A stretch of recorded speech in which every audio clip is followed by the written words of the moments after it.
दोस्तों नमस्कार। गुरुकुल के एक नए एपिसोड में आपका स्वागत है। मैं हूं परेश पाठक।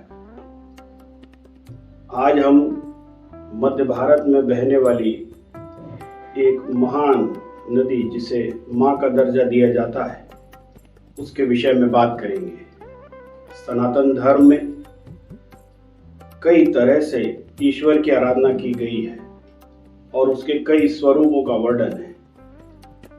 इसी स्वरूप में से एक स्वरूप है मां नर्मदा। भारतवर्ष के मध्य भाग में लाखों वर्षों से पूरब से एक नदी पश्चिम की दिशा में बहती है जिनका नाम है नर्मदा। लोग इन्हें मध्य भारत की गंगा भी कहते हैं। मध्य भारत और पश्चिमी भारत के लोग इसे जीवनदायिनी कहते हैं। वे इसे मां का दर्जा देते हैं। ऐसी कहावत है कि जितना पुण्य गंगा में स्नान से मिलता है उससे अधिक पुण्य मां नर्मदा के दर्शन से प्राप्त होता है। शिव पुराण में मां नर्मदा के प्रादुर्भाव की कथा बताई गई है जो ये कहती है कि सतयुग में भगवान शंकर को जब समुद्र मंथन से निकलने वाले विष को पीने के बाद कहीं आराम न मिला तो वे विंध्याचल की पर्वतमालाओं के बीच आकर बैठ गए। वहां भी घोर परेशानी में उन्हें पसीना आने लगा और ये पसीना बहते हुए एक नदी के रूप में बदल गया। इस तरह मां नर्मदा एक तरह से शिव की पुत्री ही कहलाई। आज भी 12 महीने बहने वाली नदी का स्रोत किसी ग्लेशियर या बर्फ से ढकी हुई किसी पहाड़ी में नहीं है बल्कि घने जंगलों के बीच है। इसी महान सांस्कृतिक धरोहर के किनारे बसा है एक शहर नर्मदापुरम और इसी नर्मदापुरम के तट पर स्थित है भगवान जगदीश्वर का मंदिर। भगवान जगदीश्वर का मंदिर 750 वर्ष पुराना है। मंदिर में भगवान जगन्नाथ की प्रतिमाओं को महंत रामकिशोर दास महाराज द्वारा लाया गया था। इस मंदिर में जगन्नाथपुरी की झलक देखने को मिलती है। धार्मिक नगरी नर्मदापुरम सहित पूरे जिलों में हजारों मंदिर हैं, परंतु यह मंदिर जो सेठानी घाट पर स्थित है अत्यंत मनोहारी है। रामायण महाभारत जैसे ग्रंथों में और पुराणों में मां नर्मदा का कई बार उल्लेख मिलता है। वायु पुराण, स्कंद पुराण के रेवा खंड में नर्मदा नदी के जन्म और महत्व की पूरी कथा का उल्लेख है। इस नदी को रेवा भी कहा जाता है। नर्मदा नदी का स्रोत की कई कथाएं हैं। नर्मदा नदी धार्मिक महत्व से बहुत अधिक अकेली ऐसी नदी है जो अन्य नदियों की तुलना में उल्टी दिशा में बहती है और उस पूरे भूभाग को सिंचित करती है जहां प्रायः वर्षा ऋतु की नदियों का जल नहीं पहुंचता। इसके तट पर कई लोगों ने तपस्या की। कई घाट हैं जो बहुत महत्वपूर्ण हैं, जिनमें से एक है शुक्लपुर घाट जहां भगवान शिव ने स्वयं तपस्या की थी। इसका प्राचीन नाम शुक्लेश्वर घाट है। इसके तट पर नीलकंठेश्वर महादेव का मंदिर है। यहाँ शक्कर नदी नर्मदा में मिलती है जहां पंचकोशी की परिक्रमा की जाती है। रामघाट में भगवान राम ने तप किया था। स्कंद पुराण में वर्णित है कि रामघाट में भगवान राम ने रावण का वध करने के बाद तपस्या की थी। इससे उसे मोक्ष की प्राप्ति हुई। यहाँ हनुमान का प्राचीन दक्षिण मुखी मंदिर भी है। एक शिव मंदिर के तहखाने में गांव में स्थित गौड़ राजाओं के किले के पास से निकली सुरंग भी है, जिसे फिलहाल बंद कर दिया गया है। बिलथारी घाट पे राजा बलि ने 99 अश्वमेध यज्ञ कराए थे। यह तपोस्थली पर आज भी प्रमाण स्वरूप कई चबूतरे दिखाई देते हैं। बरमान घाट पर ब्रह्मा जी ने तपस्या की। यह मां नर्मदा के सबसे खूबसूरत घाटों में से एक है। दोनों ओर प्राचीन मंदिर हैं, तो नदी के बीच में दीपेश्वर महादेव का मंदिर है। कहा जाता है कि ब्रह्मा ने शाप मुक्त होने के लिए, अपने अपराध क्षमा करने के लिए आराध्य दीपेश्वर महादेव की पूजा कर उन्हें प्रसन्न किया था। मंदिर अत्यंत आकर्षक और मनोहारी है। कई साल पहले यहाँ हनुमान जी की विशाल मूर्ति लगाई गई, जो आज भी दूर से दिखाई देती है। ब्रह्मकुंड में देवताओं ने तपस्या की। कहा जाता है कि देवासुर संग्राम के समय यहाँ देवताओं ने तपस्या कर सिद्धि प्राप्त की और शक्ति प्राप्त की, जिससे वे समुद्र मंथन कर सके और अमृत निकाल सके। ब्रह्मकुंड में एक देवशिला है, जहाँ जप, तप, दान और भोज का अत्यंत महत्व है। सांकल घाट में आदि शंकराचार्य ने तप किया। यहाँ हिरण नदी मां नर्मदा में मिलती है। यहाँ आदि शंकराचार्य ने तपस्या कर जिस स्थान पर ज्ञान प्राप्त किया, उसका विशेष महत्व है। इस स्थान पर मकर संक्रांति का मेला भी लगता है। ब्रह्मकुंड से करीब 3 किलोमीटर दूर बुद्ध घाट है। यहाँ बुद्ध देव ने तपस्या की तथा यहाँ पर बुद्धेश्वर मंदिर स्थित है। घुघरी घाट की विशेषता यह है कि पूरे घाट पत्थरों से बने हैं। यहाँ मां नर्मदा का मंदिर है तथा कई देवी देवताओं के चबूतरे बने हुए हैं। प्रत्येक अमावस्या और पूर्णिमा को यहाँ श्रद्धालु स्नान करने आते हैं। एक घाट पिपरिया है, जहाँ भगवान शिव की अति प्राचीन मूर्ति है, जिसमें छोटे महादेव भी हैं।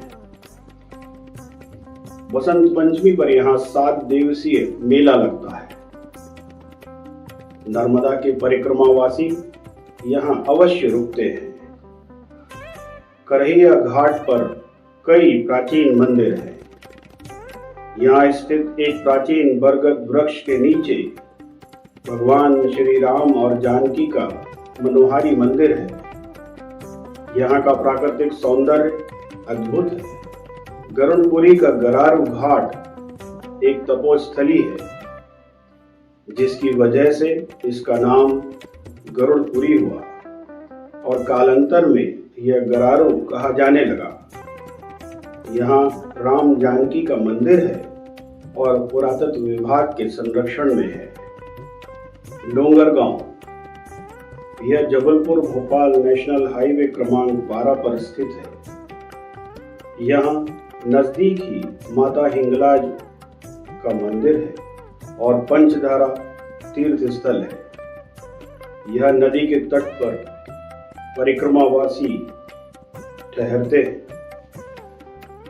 चिंकी उमरिया घाट में मां नर्मदा संगमरमरी चट्टानों के बीच प्रवाहित होती हैं। इसे लघु भेड़ा घाट भी कहते हैं। यहाँ का प्राकृतिक सौंदर्य अद्भुत है। यहाँ 500 वर्ष पुराना शिव मंदिर है। मुआर घाट कभी मयूरेश्वर नाम से जाना जाता था। राजा मयूरेश्वर यहाँ पर राज्य किया करते थे। उन्हीं के नाम से इस घाट का नाम मुआर पड़ा। राजा ने यहाँ रहने वाले दैत्य भैंसासुर का वध किया था। उसकी अस्थियां मां नर्मदा में प्रवाहित होने से उसे स्वर्ग की प्राप्ति हुई। इसी वजह से इस घाट को पवित्र माना जाता है। यहाँ भी मकर संक्रांति पर मेला लगता है।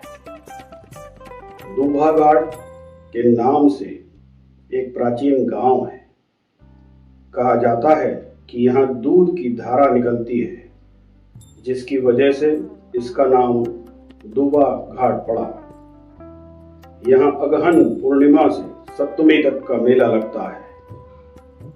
सभी जानते हैं कि भेड़ा घाट की संगमरमरी वादियां और चट्टानें अत्यंत मनोहारी हैं। यह सभी संस्कार धानी जबलपुर में है, जहाँ महर्षि जाबाली, महर्षि भृगु और भगवान परशुराम ने तप किया। संस्कार धानी में सतयुग, त्रेता युग, द्वापर और कलयुग के दर्शन एक साथ होते हैं। दरअसल ऐसी किंवदंती है कि भगवान शंकर ने प्राचीन त्रिपुरी, जिसे वर्तमान में जबलपुर कहा जाता है, में ही त्रिपुरासुर का वध किया था और अमरकंटक में शिव की तपस्या करने से मां नर्मदा की उत्पत्ति हुई। नर्मदापुर में एक जागृत मंदिर है, जगदीश्वर मंदिर। कई शोधकर्ताओं के मुताबिक नर्मदापुरम की विशेषता यह है कि यहाँ हर 20 कदम की दूरी पर एक मंदिर है। ये मंदिर सदियों से हमारे इतिहास की विरासत को समेटे हुए हैं। गुरु शिष्य परंपराओं में नर्मदापुरम का नाम अत्यंत प्राचीन है। 18वीं सदी में इस मंदिर का जीर्णोद्धार कराया गया था। स्थापत्य कला की दृष्टि से ये बहुत सुंदर है। मंदिर में प्रवेश करते ही मां नर्मदा के दर्शन होते हैं। गर्भगृह में भगवान जगन्नाथ, बलभद्र और सुभद्रा की काष्ठ निर्मित मूर्तियां हैं। प्राचीन काल में यह लक्ष्मी नारायण मंदिर हुआ करता था। 3 पीढ़ियों के पूर्व यह मंदिर जगन्नाथ मंदिर के नाम से प्रसिद्ध हुआ। नर्मदापुरम में भगवान जगन्नाथ को एक बार सर्दी लग गई, ऐसी भी एक कथा है। नर्मदापुरम के अति प्राचीन जगदीश्वर मंदिर में भांति ज्येष्ठ पूर्णिमा उत्सव मनाया जाता है। इस दौरान मंदिर में भगवान जगन्नाथ को एक बार महास्नान कराया जा रहा था।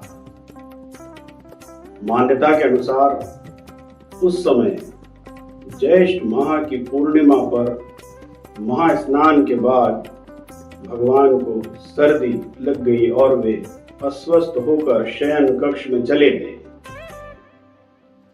तब आषाढ़ मास की द्वितीया तक भगवान शयन कक्ष में ही रहे और मंदिर में उनके मुकुट की पूजा की गई। इस दौरान भगवान को आयुर्वेदिक औषधि देकर उनका उपचार वैद्यों द्वारा किया गया। स्वस्थ होने के बाद भगवान अपनी प्रजा का हाल जानने रथ यात्रा पर निकले। वह रथ यात्रा अभी भी इस शहर में निकाली जाती है। ऐसा जागृत मंदिर है जगदीश मंदिर। आचार्यों के मुताबिक ज्येष्ठ पूर्णिमा के 15 दिन तक का समय संधिकाल का समय होता है। इसमें स्वास्थ्य संबंधी समस्याएं होना कोई बड़ी बात नहीं। भगवान बीमार होकर भी भक्तों को इस मौसम में अपना आशीर्वाद और संदेश देते हैं। पौराणिक मान्यता के अनुसार भगवान अपने भक्त माधवदास के लिए भी बीमार होते हैं। ये 15 दिन तक वे अपने भक्तों के कष्ट अपने ऊपर ले लेते हैं। इसलिए पूर्णिमा पर उन्हें स्नान कराकर 15 दिनों तक आयुर्वेदिक उपचार में रखा जाता है। इसके पूर्व पूर्णिमा पर भगवान जगन्नाथ का महाअभिषेक और महास्नान कराया जाता है। सेठानी घाट हजारों वर्ष पूर्व बनाया गया था। उस पर स्थित यह जगदीश मंदिर 750 वर्ष से खड़ा हुआ है। इसी क्रम में भगवान जगन्नाथ भाई बलभद्र देवी सुभद्रा के विग्रह को गर्भगृह से निकालकर सहस्त्र जलधारा, दूध, दही, घी, शहद और 21 विधियों से महास्नान कराकर पूजा अर्चना की जाती है। मंदिर में भगवान को करीब 100 लीटर पंचामृत से स्नान कराने के बाद सहस्त्र धारा में स्नान कराया जाता है। जगदीश्वर मंदिर में प्रतिवर्ष महास्नान का आयोजन विधि पूर्वक होता है। इसमें बड़ी संख्या में श्रद्धालु सम्मिलित होते हैं।